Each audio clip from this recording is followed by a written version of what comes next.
मागे केलेल्या सर्वेक्षणानुसार नागपूर जिल्हा परिषदेच्या एकूण 1509 शाळा आहेत। नागपूर जिल्ह्यातील जिल्हा परिषद शाळांचा पुढील 3 वर्षात मोठा कायापालट होणार आहे। 30 कोटी रुपयांच्या निधीतून 873 वर्गखोल्यांची किरकोळ तर 166 वर्गखोल्यांची अति आवश्यक दुरुस्ती करण्यात येणार आहे। याशिवाय धोकादायक वर्गखोल्यांचे टप्प्याटप्प्याने नवीन बांधकामही केले जाणार आहे। मिशन संजीवनी अंतर्गत 200 शाळांमध्ये वॉटरप्रूफिंग, रंगरंगोटी, सोलर, आधुनिक शौचालय, सीसीटीव्ही आणि इतर मूलभूत सुविधा उपलब्ध करून शाळांना आधुनिक स्वरूप दिले जाणार आहे। कार्यकारी अभियंता राकेश वाघमारे यांनी सांगितलं की शासनाची मंजुरी आणि निधी मिळाल्यानंतर कामांना तातडीने सुरुवात केली जाईल आणि दर्जेदार ब्रँडेड साहित्याचा वापर केला जाईल। तर मुख्य कार्यकारी अधिकारी विनायक महामुनी यांनी स्पष्ट केलंय की बांधकामात कोणताही गैरप्रकार किंवा भ्रष्टाचार आढळल्यास संबंधितांवर कठोर कारवाई केली जाईल। नियमितप्रमाणे शाळांची तपासणी होत असते। मागे केलेल्या सर्वेक्षणानुसार नागपूर जिल्हा परिषदेच्या एकूण 1509 शाळा आहेत, ज्यांचं आम्ही सर्वेक्षण केलं। त्या 1509 शाळांमध्ये 5171 वर्गखोल्या आहेत। त्यापैकी 3710 या सुस्थितीत आहेत, ज्यांना कुठल्याही प्रकारची गरज नाही, चांगले नियमित तिथे अध्यापन करण्यात येतं।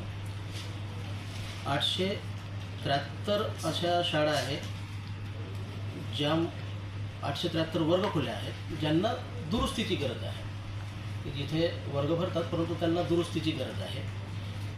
550 अशा धोकादायक वर्गखोल्या आहेत, ज्यापैकी मागच्या वेळेस आम्ही 129 वर्गखोल्या ह्या धोकादायक पाडून तिथे नवीन बांधकामं हाती घेतलेल्या कामं सुरू आहेत। यावर्षी परत आम्ही 123 वर्गखोल्या घेतो आहे आणि माननीय पालकमंत्री महोदयांनी, माननीय मुख्य कार्यकारी अधिकारी महोदयांनी आम्हाला दिलेल्या निर्देशांमुळे आम्ही सर्व शाळा ह्या 3 वर्षामध्ये, पुढच्या 3 वर्षामध्ये पूर्ण करण्याचा संकल्प, त्याचा एक प्लान तयार केलेला आहे।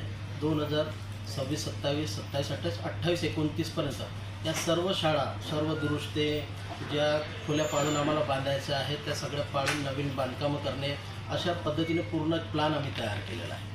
त्याचबरोबर यावर्षी माननीय मुख्य कार्यकारी अधिकारी महोदयांच्या संकल्पनेतून मिशन संजीवनी अंतर्गत जवळपास 200, ज्या जिथे स्ट्रक्चरली त्या शाळा चांगल्या आहेत पण किरकोळ दुरुस्तीच्या असं बाकी सगळी सुविधा तिथे आहे, अशा शाळांमध्ये आकर्षक रंगरंगोटी करून, किरकोळ दुरुस्त्या करून, काही तुरळक बाबी असतील त्या पूर्ण करून त्यांचं रूप पलटतो आहे, नवीन आकर्षक रंगरंगोटी। अशा 200 शाळा आम्ही करतो आहे। अशा जवळपास अशा करत करत आम्ही पुढच्या 3 वर्षांमध्ये सगळ्या शाळा आम्ही या जिल्हा परिषदेच्या सर्व भौतिक सोयी सुविधांनी परिपूर्ण करणार।